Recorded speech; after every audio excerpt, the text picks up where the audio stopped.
پینے کی چیز ہے اور تمہارے گھر کی خوشبو میں ایسا کیا ہے کہ دل کو سکون ملتا ہے؟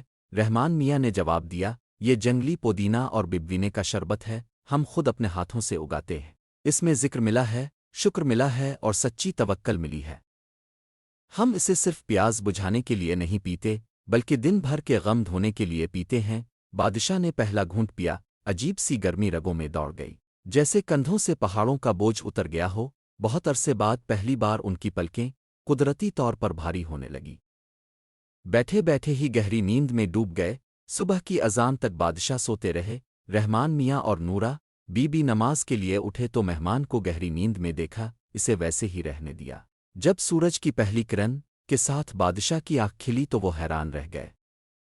پوری رات سو گئے تھے بغیر برے خوابوں کے، بغیر دوائی کے، بغیر سرہانے محافظوں کے، ایسی تازگی اور طاقت محسوس ہو رہی تھی جیسے جوانی میں ہوتی تھی۔ بادشاہ نے رحمان میاں کی طرف دیکھا، جو اداسی سے گھر گرانے والے سپاہیوں کا انتظار کر رہے تھے۔ اپنی اصلیت ظاہر کیے بغیر بادشاہ نے کہا، سنو، تم نے مجھے ایک قیمتی چیز لوٹا دی ہے جو میں کھو چکا تھا۔ آج تمہارا گھر نہیں گرایا جائے گا، تمہیں کوئی نقصان نہیں پہنچے گا۔ پھر بادشاہ نے رحمان میاں کے ہاتھ میں پیسوں کی ایک تھیلی رکھی اور جلدی سے چل دیے۔ کوئی دیکھ نہ لے۔ محافظ آئے، ساتھ میں گھر توڑنے کے اوزار تھے۔ وزیر جلال خان شاہ اپنی حویلی کی بالکنی میں کھڑے ہاتھ ملتے خوشی منا رہے تھے، لیکن اچانک شاہی محل سے ایک قاصد ہانپتا دوڑتا آیا اور محافظوں کے سردار سے چیخ کر بولا، فوری شاہی حکم! اس گھر کو گرانا سختی سے منع ہے، مالک کو امن و امان دیا جائے، کسی قسم کی تکلیف پہنچانا منع ہے۔ وزیر جلال خان شاہد دنگ رہ گیا، یہ کیسے ہوا؟ بادشاہ کو خبر کیسے ہوئی اور انہوں نے اپنا فیصلہ کیوں بدل دیا؟ اگلے دنوں وزیر نے حالات پر بہت باریک نظر رکھی اور ایک عجیب بات محسوس کی جس نے اس کا شک اور پاگل پن بڑھا دیا۔ ہر رات آدھی رات کے بعد ایک نقاب پوش شخص آتا، رحمان میاں کے جھونپڑے میں داخل ہوتا، گھنٹوں ٹھہرتا اور صبح سے پہلے نکل جاتا۔ وزیر کو کیا معلوم کہ یہ نقاب پوش خطبہ آج شاہ تھے، جو اب ہر رات چھپ کراتے تھے تاکہ حکومت کی ذمہ داریوں سے دور وہ عجیب شربت پی سکے اور مٹی کے اس گھر کی خاموشی میں کچھ گھنٹے سکون سے سو سکے، جو سکون انہیں اپنے شاندار محل میں نصیب نہیں ہوتا تھا۔ وزیر جلال خان شاہ کے دل میں حسد اور شک کی آگ بھڑک اٹھی۔ اس نے سوچا، شاید رحمان میاں کوئی جادوگر ہے یا دشمن سلطنت کا جاسوس ہے جو خفیہ طور پر اپنے سرداروں سے مل کر حکومت گرانے کی سازش کر رہا ہے۔ وزیر نے اپنے دل میں چال سوچی۔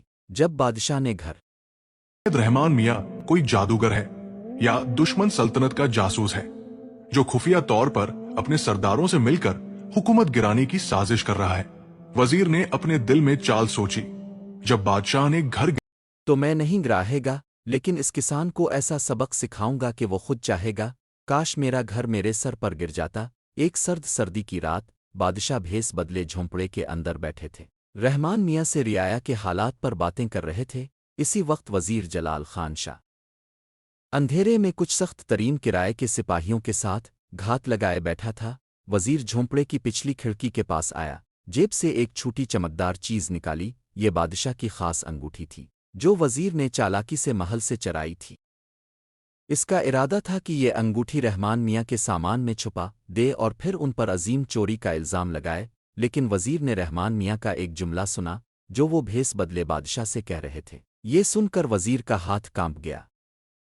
انگوٹھی جھونپڑے کے اندر گرنے کی بجائے باہر جا گری اور ٹن کی آواز ہوئی۔ بادشاہ اور رحمان میاں دونوں آواز کی طرف مڑے۔ بادشاہ نے دیکھا اندھیرے میں کسی کا سایہ بھاگ رہا ہے۔ بادشاہ گھبرا کر اٹھے اور بولے، کوئی ہم پر جاسوسی کر رہا ہے۔ بادشاہ تیزی سے باہر نکلے، یہ دیکھنے کی کون تھا، لیکن زمین پر کسی چمکدار چیز سے ٹھوکر لگی۔ جھک کر اٹھایا، جب نظر پڑی تو زور سے سانس اندر کھینچ گئی۔ یہ تو بادشاہ کی ذاتی انگوٹھی تھی، وہ انگوٹھی جسے چھونے کی کسی کی جرت نہیں، مٹی کے جھونپڑے کی دیوار کے پاس پڑی تھی۔ بادشاہ نے وزیر کی حویلی کی طرف بھاگتے سائے کو دیکھا، پھر اپنے ہاتھ میں انگوٹھی کو دیکھا۔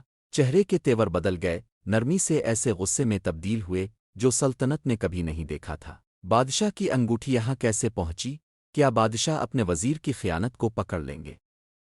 وزیر کامیابی سے پاسا پلٹنے میں کامیاب ہو جائے گا؟ بادشاہ نے انگوٹھی جیب میں چھپائی اور اپنے محل واپس چل دیے۔ غصے سے دل پھٹا جا رہا تھا۔ وہ انگوٹھی چوری سے اتنے ناراض نہیں تھے جتنا اس شخص کی خیانت سے تھے جسے انہوں نے رعایا کے معاملات سونپ رکھے تھے۔ بادشاہ کو سمجھ آ گئی وزیر رحمان میاں کا گھر اس کی بدصورتی کی وجہ سے نہیں گرانا چاہتا تھا بلکہ اس لیے کہ اس سچے پاک دل کسان کا وجود وزیر کی جھوٹ اور خرابی کو بے ارادہ بے نقاب کر دیتا تھا۔ اگلی صبح بادشاہ نے غصہ ظاہر نہیں کیا بلکہ بیماری اور کمزوری کا بہانہ بنایا۔ وزیر جلال خان شاہ کو بلوایا اور کمزور آواز میں کہا، اے میرے امین وزیر، کل رات میری انگوٹھی گم ہو گئی ہے۔ مجھے لگتا ہے اس کی برکت مجھ سے چھن گئی ہے، شاید میرا آخری وقت قریب آ گیا ہے۔ وزیر کی آنکھوں میں لالچ اور مکاری کی چمک آ گئی۔ اس نے سوچا موقع آ گیا ہے اپنے دشمن رحمان میاں سے چھٹکارا پانے کا اور اقتدار میں اپنے پاپ مضبوط کرنے کا۔ مجھے لگتا ہے اس کی برکت مجھ سے چھن گئی ہے، شاید میرا آخری وقت قریب آ گیا ہے۔ وزیر کی آنکھوں میں لالچ اور مکاری کی چمک آ گئی۔ اس نے سوچا موقع آ گیا ہے اپنے دشمن رحمان میاں سے چھٹکارا پانے کا اور اقتدار میں اپنے پاؤں مضبوط کرنے کا۔